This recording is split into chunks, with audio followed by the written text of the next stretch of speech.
Yeah, there's a lot of noise. Listen, there's a lot of noise going on in the background, but it's all right because, baby, this is family 101. Family 101 when you try to do a live and you are in public domain. So, as it happens when we have a small child, because anything could be said or happened in the background. But first, I wanted to say thank you to everyone who was at our last Be a Preacher.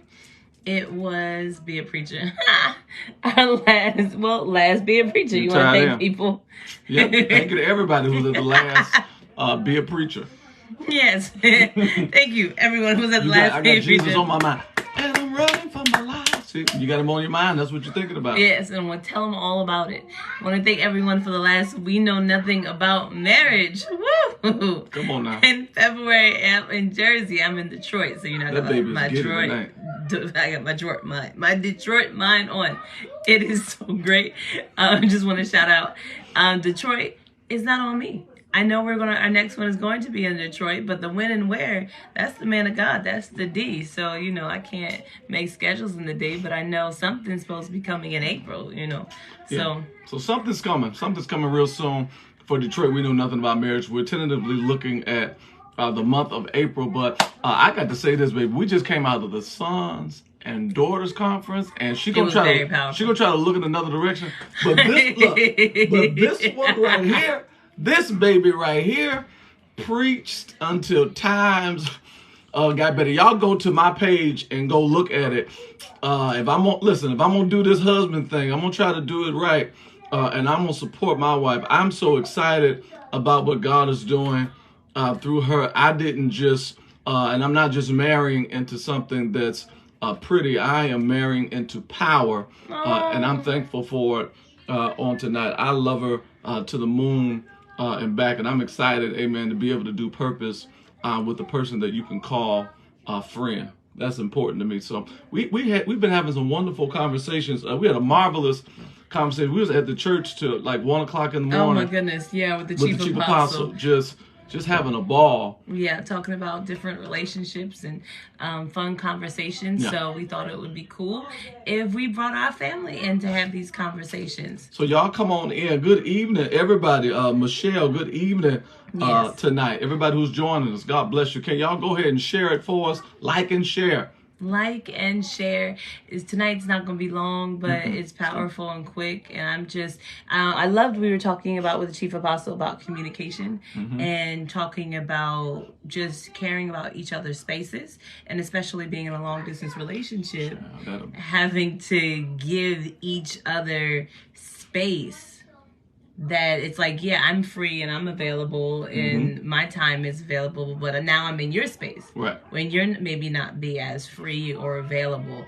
And I loved when he was talking about how you learn others' boundaries and how do we best relate about when is a good time, because I'm a mushy all day, 5 times a day, 30 times a day, that type of person.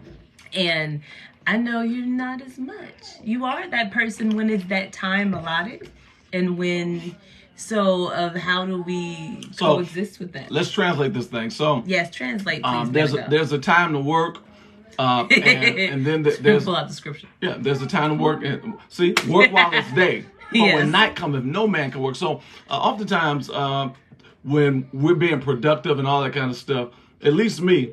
Because I am a workaholic, I'm trying to get what I got done. And when I start my morning out, I really just want to get dressed first. Once I get dressed, you can ask me for the pie in the sky. But before then, I generally just kind of want to gather myself. But more about being considerate and caring about the other person's space. When I'm in Jersey, I try to need less. That's my intent, because she manages what she's managing for the ministry. She has to go and see about Isaac, all these other types of things. And I don't think as a good husband, it's going to be good for me if I'm placing demands on her at a time that she's being and needing to be constructive and productive or whatnot. And this is just, that's my heart. Anybody that knows me, if I'm having a meeting with you, once we cover what we cover, I'm walking out, because I consider your time quick.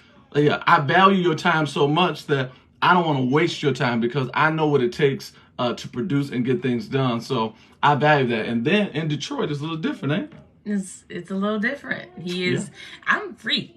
I'm sleeping. I'm resting. I'm getting great naps in. I love it.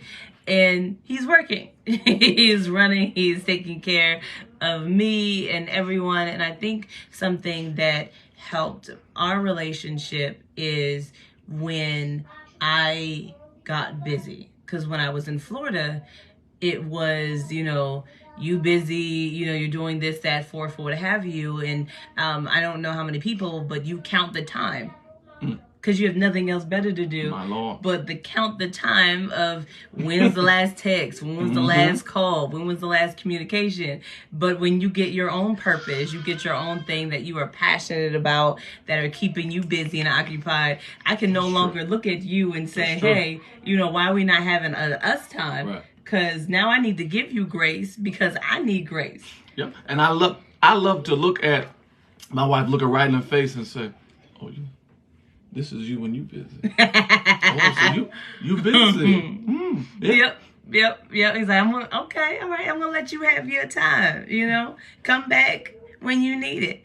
Because, to understand that and I think that's important in every relationship, because everyone's talking about when you're in a relationship, it's 50-50 and, you bring your 50, I bring my 50. It's like, no, it's 100, because if you're not your own person outside the relationship, then if you have a full person with a half full person, that half full person is always going to be draining and pulling from the other, and you're never really going to be satisfied because it's not their role to fulfill you.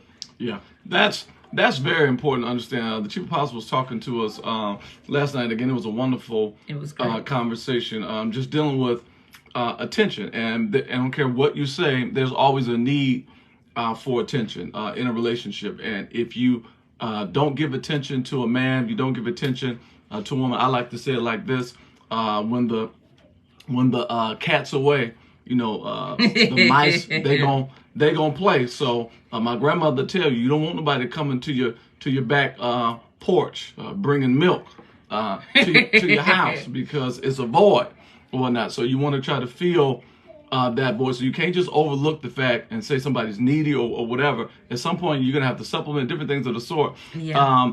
I always like to use the example, do we want to spend time together or do we want to share a room together? Because sometimes you can go to the movies, but you didn't spend no time together. You went to a building, you went to an environment.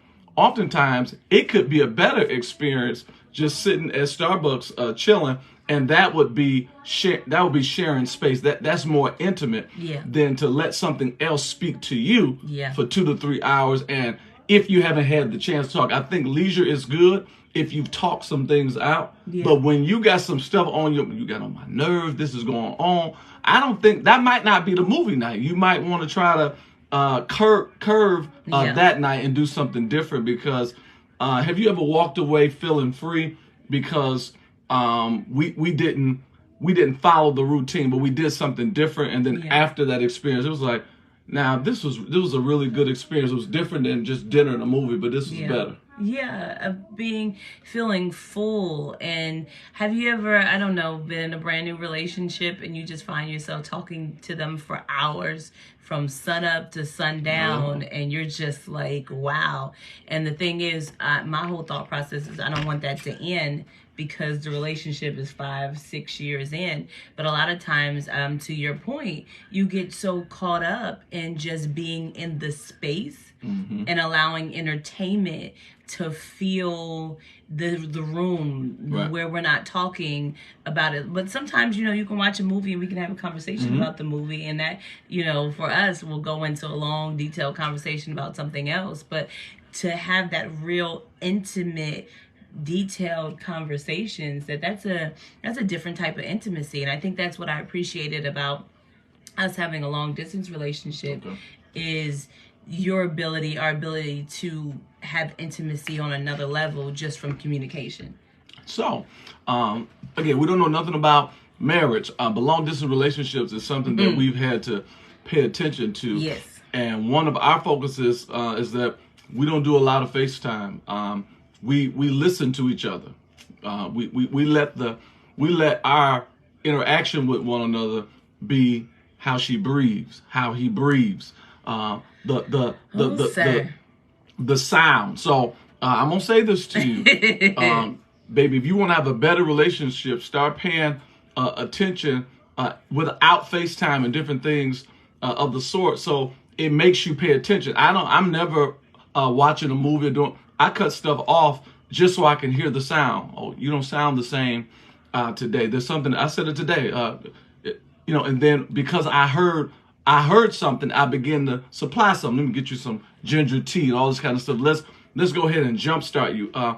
It's powerful to have somebody in your life that they want to jumpstart you. They want you to be your best version just because they love your sound and they never want your sound to be less than beautiful. Sir, I don't know. I want to have that conversation where I'll never forget it for the rest of my life. We was talking about something and I was like, how did you know that? How did you get that? And you were just like, well, how you were breathing when you said that led me to know X, Y, and Z. So to have someone who can hear just the subtle changes in how you breathe or how you spoke or how just somebody to listen. I think that's the thing that I wish we would get in more relationships of not just getting so casual that we don't take the time to listen. That it's like, I already know you. I already know what you do. I already know your patterns. And I'm not noticing the shift in your patterns because I know you. I assume you know what's going on, but not to get so busy with our everyday life that I don't listen to you. Listen, the greatest people I know, they on this live, one of them on this live tonight, Elder Joan Ivory. These people listen. My mother listened. The chief apostle listened. Dr. Remy, Apostle Robin. These, oh God. They listen and they hear what's not being said. God has given me a little phrase, and it's something that's just in my heart. Nothing beats a genuine interest, and we all have it for who we have it for. So, for example, when it's your bestie can call you, and she can be discouraged about something just in her tone or in his tone, and you will hear that thing. You will hear them say something that says, "Well, I don't know how this is gonna turn out." And you will immediately start going into rescue mode and saying to them, it's not going to end up like that because you know their tone. You're not yourself today. I want to be with somebody that can understand because I'm not a king every day. Sometimes there's a fool in me. Sometimes there's a fight in me. Sometimes there's a faint in me. And I don't want people in my life that understand where I am and they can hear that. They're not responsible for my emotional state. But when you got somebody that cares about you, I'm not even talking about relationships, I'm talking about brothers and sisters. You just know those people. And it's powerful to know people. Yeah, and not be so busy and so quick. My brother on here. Hi, big man.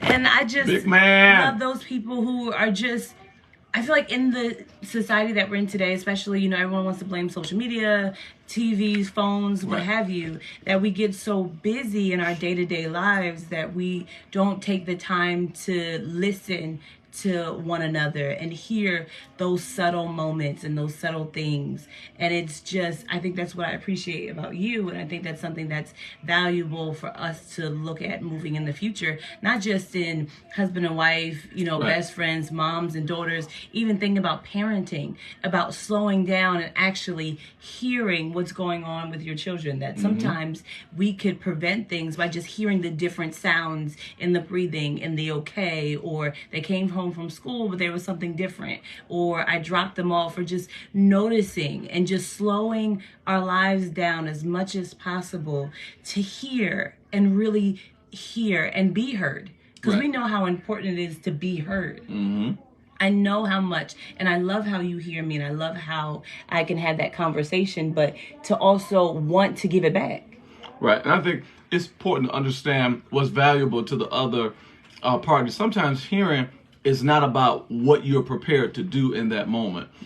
Sometimes you're not prepared to engage in a certain dialogue or activity, but that desire to hear is understanding that this is where they are in this moment. So because they are here, and they're people that you're not there in your heart and mind today. You may not be in a place where things are going well for you, or you just want to chill, but they want to talk about building, or they want to be productive, or they're having a wacky day, and it's laughter. I'm talking about somebody, and it's laughter, and they want to deal with princesses and all this kind of stuff, and mermaids. But you have to be willing to follow people, because oftentimes you're gonna have a better experience overall. I'm just telling. If I don't know nothing else, I know about peace. Now, I don't know nothing about marriage. I know nothing. Listen, let me look you right in the screen. I know nothing about marriage, but I know everything. I know a whole lot about having peace. My God, peace with God, because I'm saved, and the peace of God. Philippians 4:7, that passes all understanding. So it's important just to care. You cannot, and I'll say this to you. I'm going to give this to you for free. You can never. She can go to Japan, and she'd have been to Africa.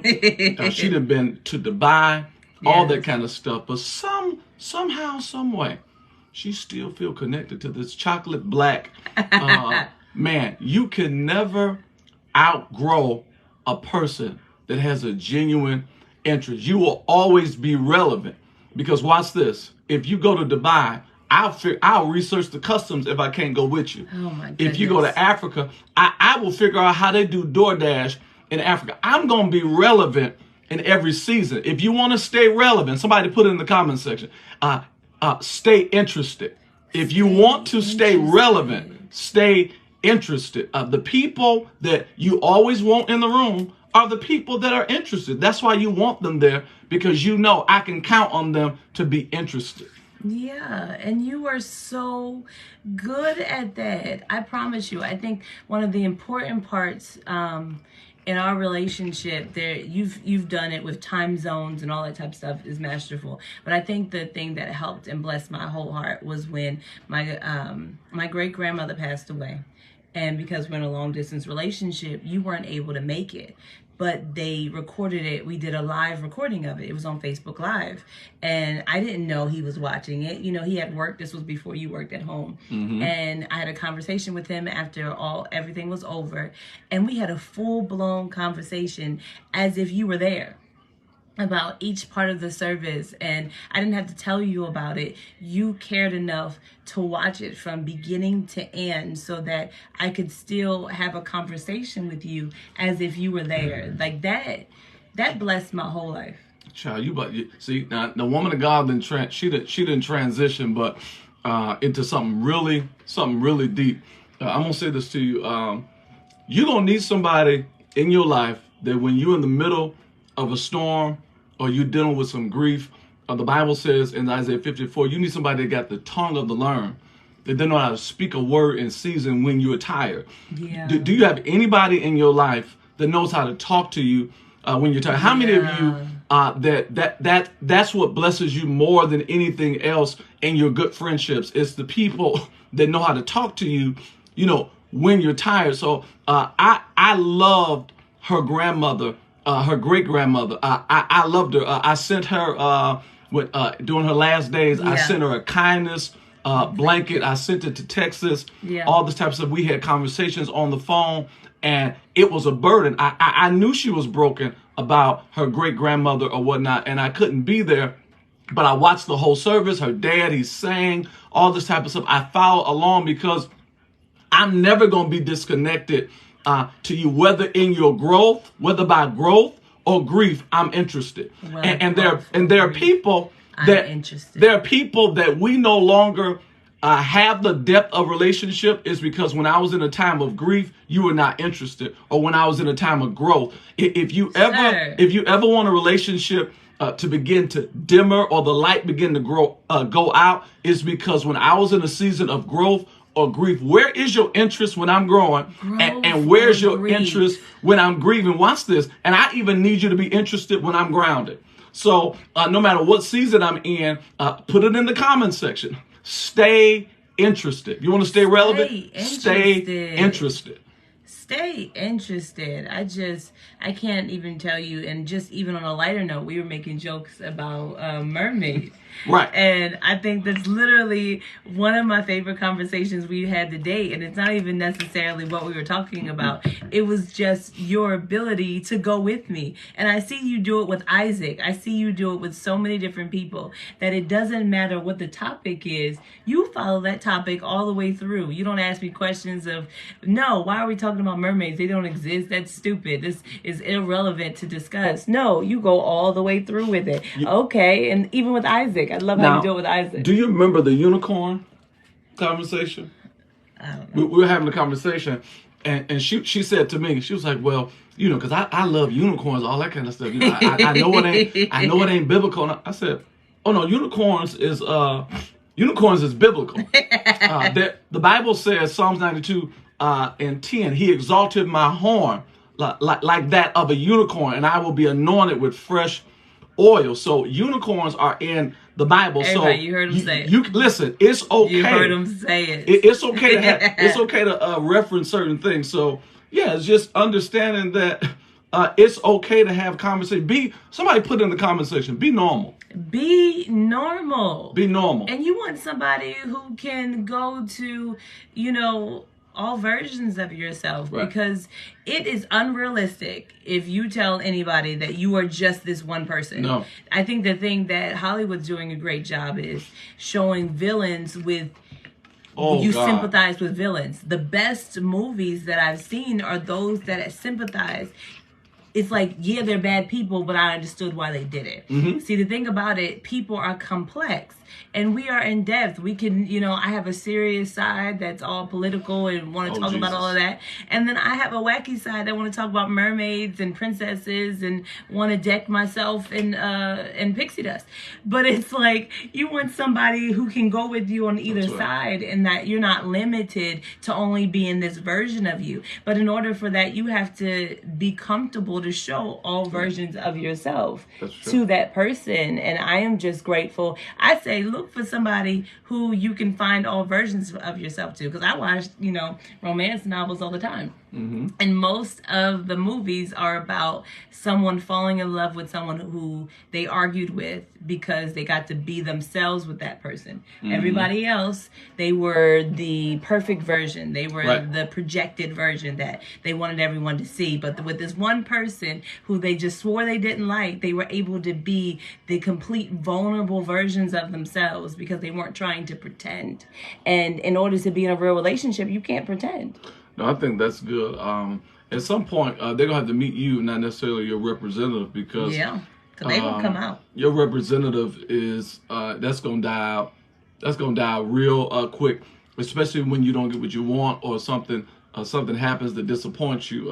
That representative is going to fall out the window. So we're having a lot of conversations. We're leading up to our marriage, to the wedding in October. I'm excited about what God is doing in this season. But up until that time, we're going to continue to have these conversations like this. We know nothing about marriage. We got another date coming up for you real soon. Should be around April tentatively, but it has just been an awesome week. She finished a marathon just recently, 13 miles, but you did something before that. The second one was 13 miles, right? Yeah. Right, so I don't want to sleep on that. So the first one was like 5 miles, right? 3 miles. So 3 miles on the first one, and 13 miles. So that's 16 miles. She did them consecutively with the 2-day span or whatnot. So 16 miles in totality. Shout out to Big Man again for being a gracious host. Amen. As always, he's one of the greatest tour guides. Greatest Disney tour guides ever. I promise you, he is. I don't even know having a Disney experience without Big Man. So I ain't trying to go. You don't want to do it. So it's just a grace during that time. I love going to Florida. I can't wait to go back again. But y'all stay connected to us. We know nothing about marriage. We're preparing for some things. Go ahead. I have a question. So for everybody who's on here and anyone who watches when we get off, for our next live, I have a suggestion, right? Because like he just said, I just got done doing a marathon. And you know, how I decide to do the marathons, because I like to tell everybody I'm not a runner. I'm a Disney fan. So Disney does these marathons, and I base them off of the princesses. So I'm thinking about doing a new race that just happens to fall in the time of our honeymoon. And I've been giving suggestions. I'm like, our pre-honeymoon would be cool if we did like a 10K. Okay. And, he's being the magical person, and he said, sure. And I've been talking to different people, and they're saying, that's stupid. That's absolutely ridiculous. Why would you do a marathon for your pre-honeymoon? So I just want to put that question out there and, let people, what do you think? Is it crazy to do a pre-honeymoon with a race with your significant other? Because I need to make sure, because we don't know nothing about marriage, and I don't want to, Yeah, but I do know something about staying alive. I do know that motion. Somebody put this in the comments. That motion, Chief Apostle told me, this motion is lotion. So it ain't gonna kill the relationship to be around healthy for a long time. That means you can travel longer because everybody's walking, everybody's moving, everybody know how to stretch, know how to bend. So let everybody else fall apart and whatever. But I'm gonna stay healthy and stay wealthy health-wise. So it's not really up for debate, but how do you view it? He said, "I made up my mind about it." Yeah, we're gonna do it. We're gonna take the walk because that's what you want to do, and it's a healthy thing. And if you want to do something else and just chill, because that's a given, baby. That's gonna happen too.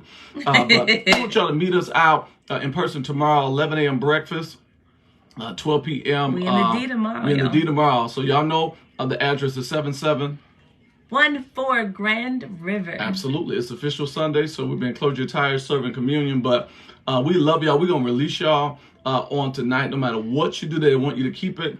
Okay. We love you. We're praying for you. And we will see you at the next We Know Nothing About Marriage. Love y'all.